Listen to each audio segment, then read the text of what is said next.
In this video, I will show you how to create a strapless or a bustier pattern from your basic torso block. If you have a bodice block, you can use that. I don't have a separate bodice block, so I have traced off my front and back of a torso block, but only to the waist.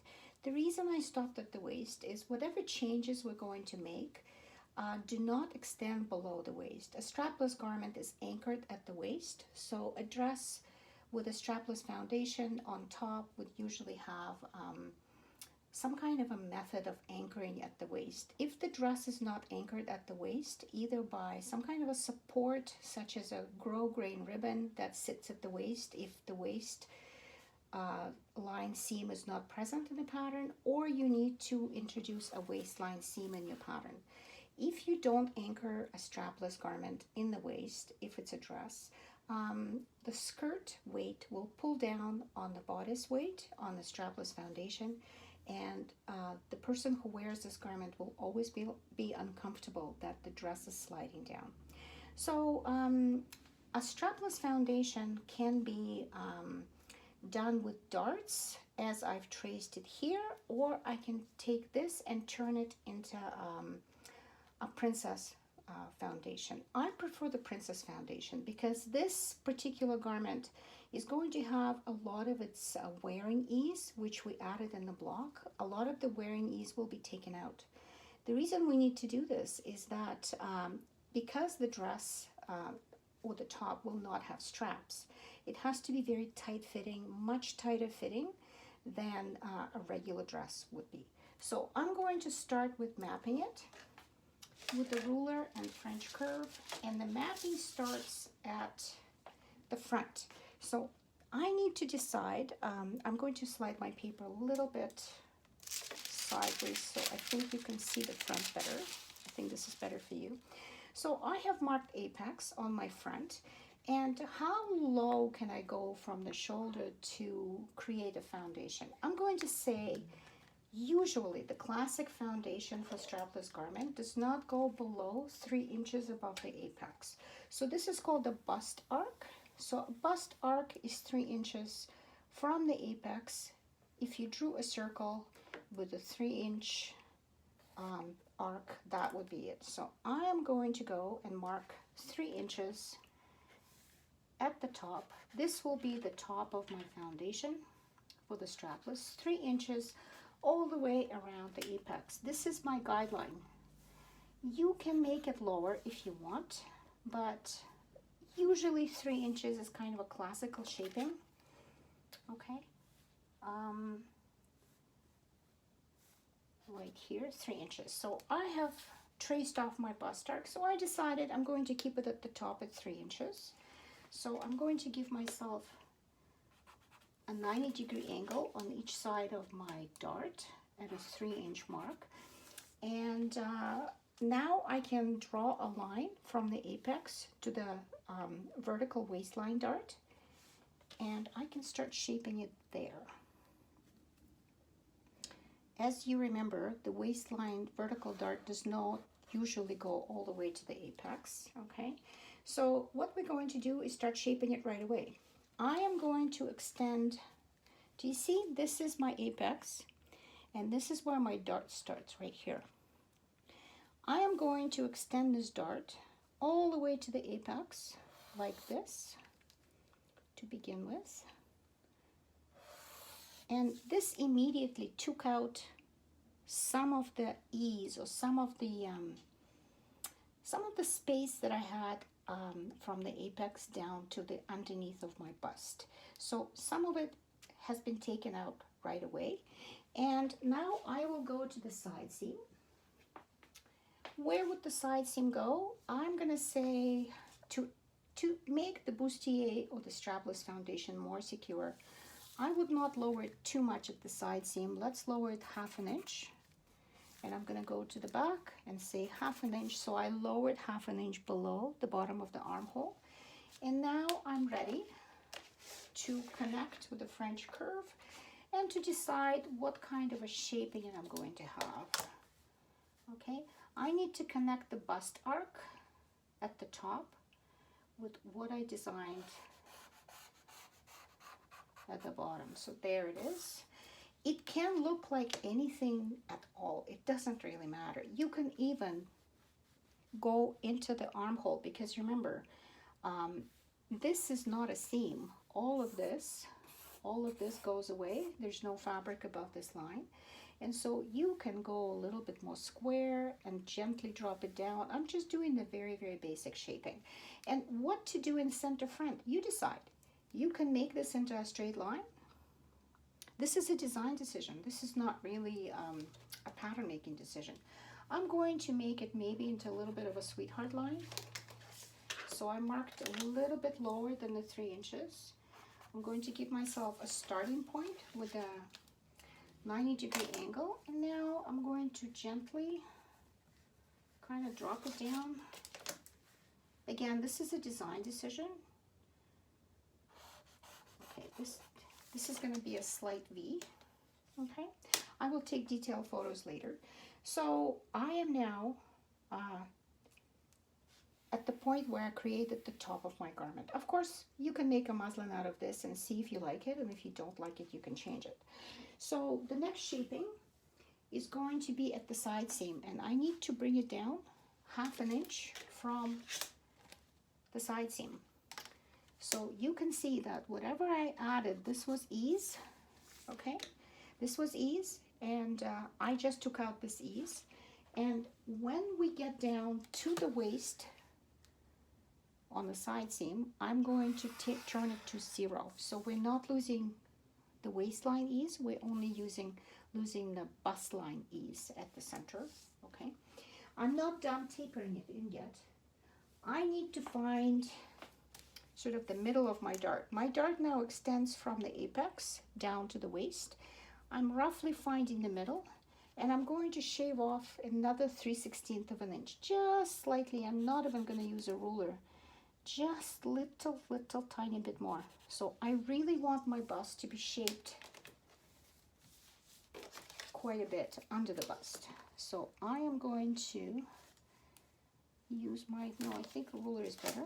Use a straight line from the apex down to the new marking where I tightened up the dart, and now bring it to 0 at the waist. So I don't want my waist to be too tight, but I want the bust shaping to be quite a bit tighter than it is on a torso, okay? There's my dart, and again, I will take detailed photos of this before I'm done.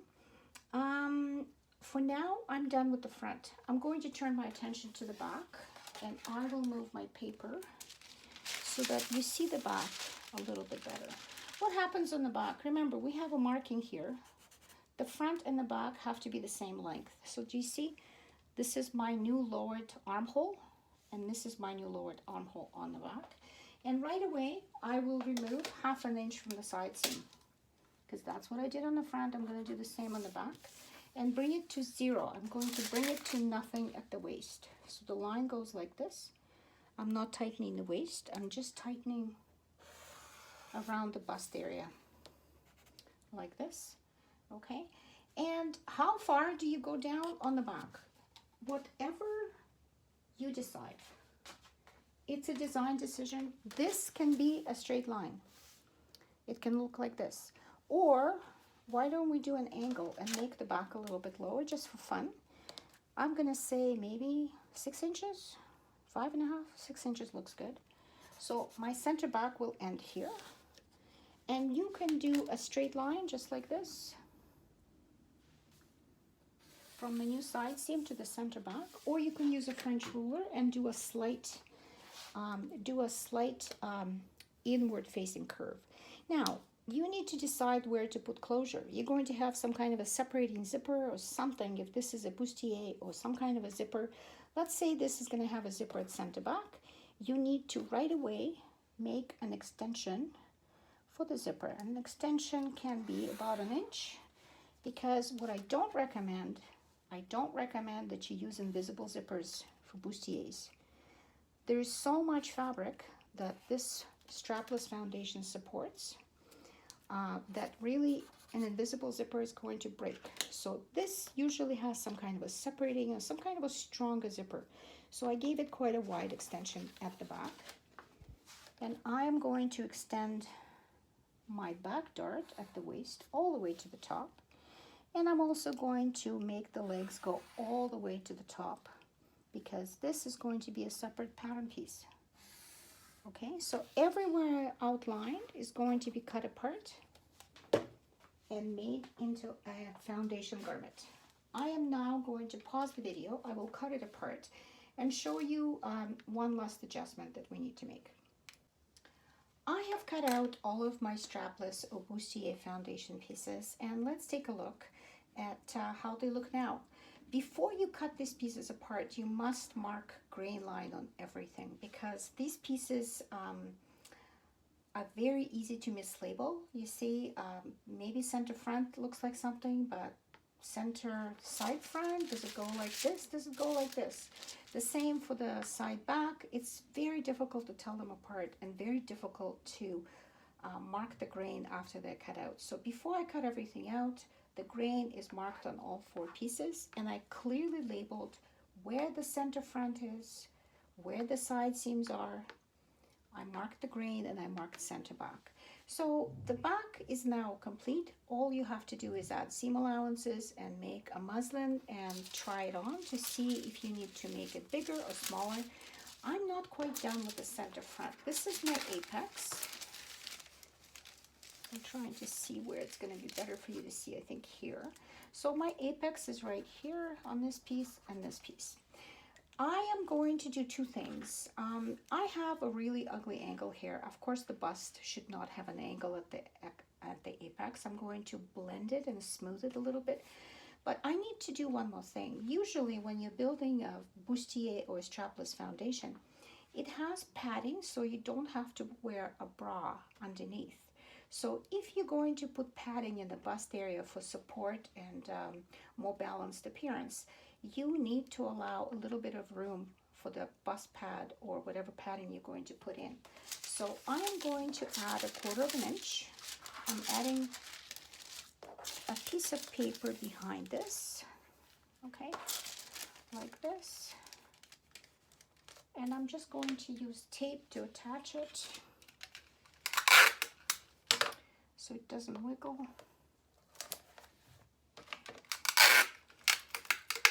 And this will allow me to do the addition of a little bit more fabric so that the bust pad does not squish the figure of the person who is going to wear it. So this is my apex on the side. I'm going to add 1/4 inch right at the apex, right here. And 1/4 inch right at the apex on the center front piece. And I'm going to use a French ruler to gracefully curve it so that it doesn't look like a bump or some kind of a bizarre blister. You see that? I'm going to look for a part of the French curve that gives me a nice smooth curve. So I'm starting at the top at nothing, and I'm going to blend it to include the extra 1/4 inch in the bust apex. And then I'm going to turn this ruler the other way, and I'm going to turn it to use the inside so the curve goes towards the center, because I don't want to add a lot of ease that I took out in the previous dart. So I'm going to look for a really flat part of my ruler, a French curve, and just smooth it out to nothing. So I have a little bit of a small addition, very small and barely noticeable, so that the person who is going to wear it is going to have a little bit of a more supportive garment and shaping garment. So again, at the top I'm starting at nothing, down to the 1/4 inch, and then inward curve, and I'm going to very quickly smooth it down to nothing like this. And I will just use my hand here to make this not a pointy corner. It's going to be a smooth line. Okay, so this was addition of 1/4 inch, and I will cut it now and show you what the new one looks like.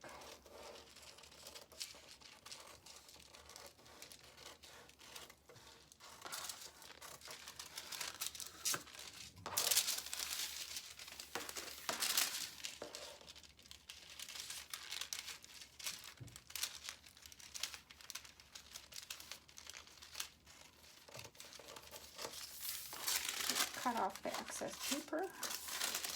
And this is what the front looks like now. I will tape it more securely later before I use it.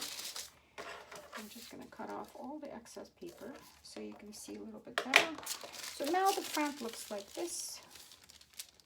Okay, do you see that? There's no, I'm going to try and raise it so you can see better, but I'll take pictures. Do you see the front is not a corner? It's a nice graceful curve. And the centerpiece has the same, and the side piece has the same. This is all you have to do to complete this pattern. So now you would add seam allowances, cut out a muslin, and try it to see whether you need to subtract more, ease, or add a little bit more.